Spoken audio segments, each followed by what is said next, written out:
Nous lisons dans Matthieu 14, 22 à 33. Aussitôt après avoir nourri la foule, Jésus oblige les disciples à monter dans la barque et à le précéder sur l'autre rive. Lui se charge de renvoyer aussi les foules. Quand il les a renvoyés, il se rend dans la montagne à l'écart pour prier. Et le soir venu, il est là, lui seul. La barque, elle est déjà à bonne distance de la terre et elle est battue par les vagues. Le vent est contraire. Vers la fin de la nuit, Jésus vient. Il marche sur la mer. En le voyant ainsi, les disciples sont bouleversés et disent « C'est un fantôme !» La peur leur fait pousser des cris, mais aussitôt Jésus parle « Confiance, c'est moi. N'ayez pas peur. » Pierre prend alors la parole. « Seigneur, si c'est bien toi, ordonne que je vienne vers toi sur l'eau. » « Viens, dit Jésus. » Pierre descend de la barque, marche sur l'eau pour aller vers Jésus. Mais voyant qu'il y a du vent tout autour, il a peur. Et comme il commence à s'enfoncer, il crie « Seigneur, sauve-moi !» Aussitôt Jésus étend la main et le saisit. « Homme de peu de foi, pourquoi as-tu douté ?» Et quand ils sont montés dans la barque, tous les deux, le vent tombe. Alors ceux qui sont dans la barque se prosternent et disent « Vraiment, tu es le Fils de Dieu. » Aussitôt après avoir nourri la foule, Jésus renvoie la foule. C'est étonnant. Au début, il disait aux disciples « Donnez-leur vous-même à manger ». Pourquoi il les renvoie ? Parce qu'il voulait le faire de lui un roi politique. Jésus oblige aussi les disciples à monter dans une barque. Il les oblige à prendre le large. Les voici donc lancés à l'aventure, mais alors question, pourquoi attendre la fin de la nuit pour venir au secours ? Et ne pouvait-il pas prévoir la tempête ? Alors, autre question, es-tu sûr qu'il n'était pas là ? Es-tu sûr que Dieu n'est pas là dans ta vie quand tu traverses une tempête ? Alors c'est vrai, Jésus est sur la montagne est symbole du temps passé avec Dieu. Jésus passe du temps avec son Père, il échange avec lui. Moi la nuit quand je ne dors pas, j'échange toutes sortes de choses avec Dieu. Je lui dis aussi comment je vois les choses. Bon, il sait mieux que moi, mais je partage. Et je suis convaincu que Jésus prie aussi pour les disciples sur le lac, c'est-à-dire son Église. Cela me fait penser à la prière de Charles de Foucault, mon Père, je m'abandonne à toi. Donc ici, la montagne représente le roc, la stabilité, mais la mer, quant à elle, elle est imprévisible. Jésus, c'est vrai, il est sur une montagne, pourtant, la prière ne coupe pas des hommes. Puisqu'on le voit, Jésus sera bientôt avec les disciples sur le lac. Et c'est ainsi que Matthieu, dans un brusque mouvement de caméra, nous tourne depuis la montagne jusqu'à la barque. Une barque battue par les vagues, brouillard et vent contraire. Lorsque le vent tourne à contre-courant. Parfois, nous aussi, nous traversons des crises, et c'est vers la fin de la nuit que Jésus les rejoint. Pierre, rassénéré, « Seigneur, si c'est toi, ordonne que je vienne. » Un prêtre écrit, Pierre demande à sortir en pleine agitation et marcher sur l'eau. Cela nous paraît complètement fou. Et pourtant, écrit ce prêtre, la demande est parfaitement logique. Pourquoi ? Parce que être disciple de Jésus ne consiste pas à le regarder faire les choses. Mais être chrétien consiste à faire ce que Jésus fait, à devenir comme lui. Quitter la barque pour le rejoindre, lui, protester, c'est l'origine du mot protestant. Je proteste que je crois. Oser. En fait, cette traversée est le symbole de la vie chrétienne. Chemin vers le Christ qui nous attend. Viens. Notre foi n'est pas statique. C'est un cheminement avec Dieu de découverte. Tu t'arrêtes de pédaler et tu tombes. Ah, marcher sur les eaux, et on le sait, la vie n'est pas un long fleuve tranquille. Mais voici les disciples, alors eux, ils sont comme bloqués sur le lac à cause des vents contraires. Élie, le prophète, passe lui aussi par un de ces moments-là difficiles. Il dit « Allez, va Seigneur, je ne suis pas meilleur que mes pères, j'en ai assez, reprends-moi. » Mais l'ange lui dit « Mange debout et reprends la route. » À ce sujet, Dietrich Bonhoeffer a écrit Si Pierre avait dit « Oui, Seigneur, tu es le Tout-Puissant, je crois en toi, mais je reste dans la barque. » Mais viens, il me demande de le suivre. Si l'on se défie de soi-même et si l'on se confie en Jésus, juste faire un pas devant l'autre et recommencer en écoutant le conseil du Seigneur. Viens. Ainsi notre cœur confiant va redonner courage à notre entourage. C'est le cas pour Jonas et Paul dans la tempête. C'est encore le courage du père Maximilien Kolb. Vous avez entendu parler de lui. Il était dans un camp de concentration et puis il y avait un peu le temps pour envoyer les gens mourir. Et là, Maximilien Kolb, père prêtre, s'avance et dit « Mais moi, je n'ai pas d'enfant, je suis prêtre. Prenez-moi plutôt que cet homme. » Le courage face à l'ennemi vient. Pierre, lui, se jette à l'eau, et c'est le cas de le dire. Il se jette à l'eau et il coule. Paul écrit que celui qui se croit debout prenne garde de ne pas tomber. Et Pierre, c'est un peu le spécialiste des ratés. En effet, si le chrétien quitte le bateau se croyant assez fort tout seul, mais Jésus le récupère et le ramène dans la barque. Faut-il y voir l'image de l'Église, l'image de la foi? Il le ramène. Ah, les beaux élans de Pierre! Si tout le monde t'abandonnait, moi je ne t'abandonnerai pas.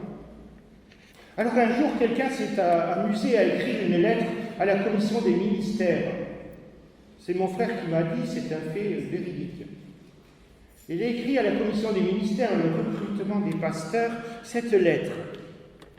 Chers frères et sœurs, je me permets de vous écrire parce que je sens un appel pour le Seigneur. Pourtant, je sais, je suis impulsif. Je suis fonceur, mais parfois aussi je me tais quand il faudrait parler. J'ai en fait beaucoup de bonnes idées, mais je n'arrive généralement pas à aller jusqu'au bout. La commission des ministères. Ceci dit, je vis avec le Seigneur et je désire vraiment le servir. Bon, c'est vrai, l'autre fois, j'étais tellement en colère contre quelqu'un qui s'opposait à Dieu que je voulais me battre avec lui. Je sais qu'il ne faut pas le faire, mais j'aime tellement le Seigneur. J'aimerais donc savoir si je peux rejoindre le kit pastoral. Vous imaginez la réponse, c'est un fait véridique. La commission des ministères lui a répondu en gros poliment, on va d'abord te faire soigner en quelque chose. Et la personne lui a renvoyé une lettre à la commission des ministères et a dit « C'est bien dommage, parce que c'était l'apôtre Paul. » Pierre. « Sauve-moi, dit Pierre quand il s'enfonce. » Origène au IIIe siècle écrit « À peine eut-il fini d'appeler que Jésus étendit sa main d'en haut et le saisit. » Alors bien sûr, certains diront « Tout cela, ce sont des histoires à dormir debout. »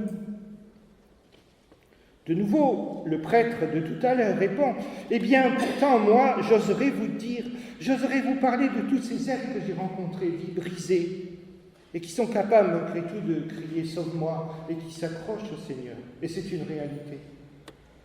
La prière est en effet cette main qui saisit la main tendue. Le psaume 139, « Si j'escalade les cieux, tu es là, qu'aux enfers je me couche, te voici, ta main me conduit et ta droite me saisit. » Confiance. « Je donnerai ma vie pour toi, disait Pierre, et Jésus encore lui tend la main après ça, Pierre m'aimes-tu » Et l'occasion pour Pierre de dire sa foi, sa confiance. Homme de peu de foi, ce qui ne veut pas dire homme sans foi.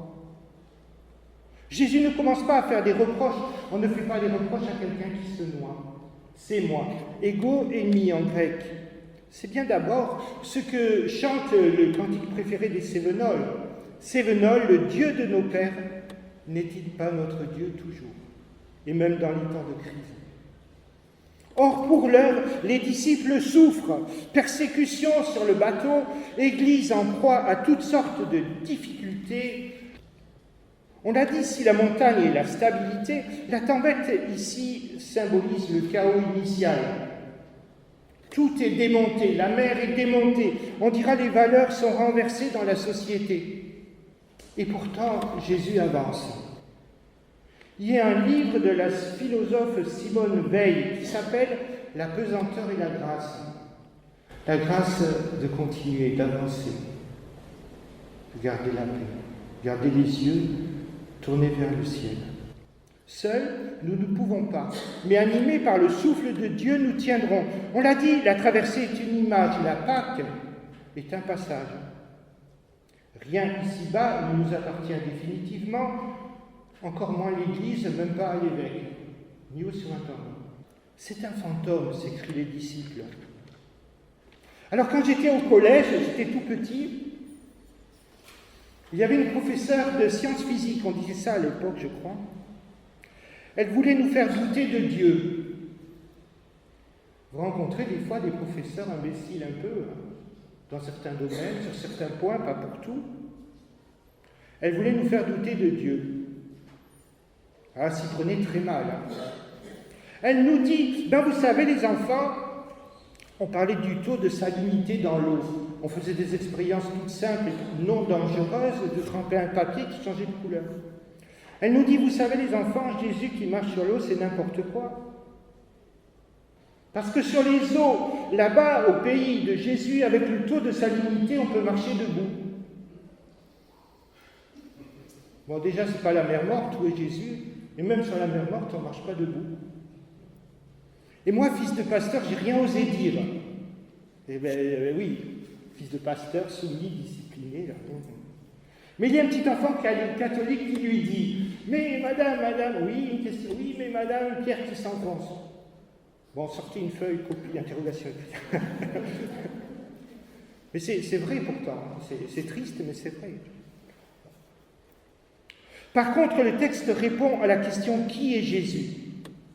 Et à la fin, il dit « Oui, c'est vraiment le Fils de Dieu. » En effet, il semble qu'il a changé d'état. C'est comme une transfiguration de le voir marcher sur l'eau, une théophanie. C'est bien toujours Jésus, mais il se tient debout sur l'élément hostile, pour nous rejoindre. Et de la même façon, au jour de Pâques, en le voyant les disciples traverser les murs, c'est un fantôme. Alors la constatation, c'est que Jésus est plus fort que les éléments déchaînés. Il marche sur les eaux et nous rejoint là. Origène écrit « S'il nous arrive, nous aussi, d'être exposés à des tentations et des épreuves, rappelons-nous que c'est Jésus qui nous a obligés à monter dans la barque. Et il prend soin de nous. Ne faisons pas le naufrage de la foi, mais croyons qu'à la 4e veille, lorsque la nuit sera avancée, que le jour poindra, Jésus viendra vers nous en marchant sur la mer, pour nous la rendre bienveillante. Et c'était déjà au soir du jeudi saint, la plus épouvantable des tempêtes. Et Jésus est réapparu le matin aussi, au 3e jour. L'autre jour, avec ma femme, c'était lundi, nous sommes allés fêter mes 58 ans au Sainte-Marie de la Mer. J'aime beaucoup la Camargue. Ce sont les paysages sauvages, à perte de vue, les chevaux, les flamands. Et alors nous sommes arrivés à la fin d'une corrida, on ne l'a pas fait exprès. C'est nettement moins poétique. Nous avons assisté à la sortie du taureau. Dans quel état?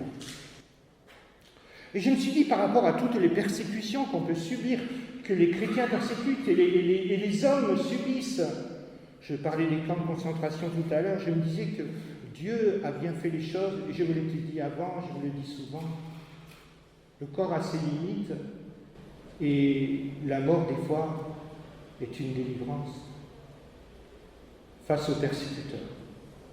On ne peut plus continuer de vivre. Origène écrit « Lorsque la nuit sera avancée et que poindra le jour, il vient. » Une autre fois ailleurs, on voit Jésus embarqué avec les disciples sur une barque et cette fois-là, il dort pendant que la tempête fait rage. Les disciples s'écrient « Nous coulons, Seigneur, cela ne te fait-il rien ?» Il y a un reproche là-dedans. Et quelqu'un écrit « Souviens-toi, image de confiance, que Jésus, notre Dieu, est un Dieu qui s'endort dans la tempête. » Est-ce que nous pouvons avoir cette confiance-là? Un prêtre explique encore, on aimerait toujours voir Dieu dans le surnaturel, avec la force sonore du tonnerre, le déchirement du tremblement de terre et la puissance du feu. Et Dieu peut s'y trouver, certes. Ce prêtre ne le nie pas. Mais il a préféré signaler sa présence à Élie, le prophète dont nous parlons tout à l'heure, au travers seulement d'une brise légère. Alors ça peut être un feu foudroyant, mais aussi parfois une brise légère. Dieu se révèle toujours d'une façon adaptée à la personne et à la situation. Rien ne l'empêche. Il peut nous rejoindre absolument partout, dans la santé, dans la maladie, dans la fournaise ardente, dans la fosse aux lions, dans la tempête, à Ravensbrück et à Auschwitz. Comme le disait Thérèse d'Avila au XVIe siècle, c'est une sainte catholique. Vous connaissez le todo et le nada. Todo en espagnol, ça veut dire tout. Nada, ça veut dire rien. Je me souviens encore de ça. Elle disait, avec Jésus, todo. Rien n'est impossible avant Dieu. Il m'aide à traverser toutes les situations. Et sans Jésus, nada. Alors en espagnol, c'est facile, je vous le dis. Sin Jesús nada, con Jesús todo. Voilà, vous avez compris. Ainsi, Jésus dans la barque, le calme revient, et la barque touche immédiatement le bord. Ça, c'est incroyable. Pour Dieu, un an, c'est comme 1000 ans. Le calme revient, la barque de ta vie touche immédiatement le bord.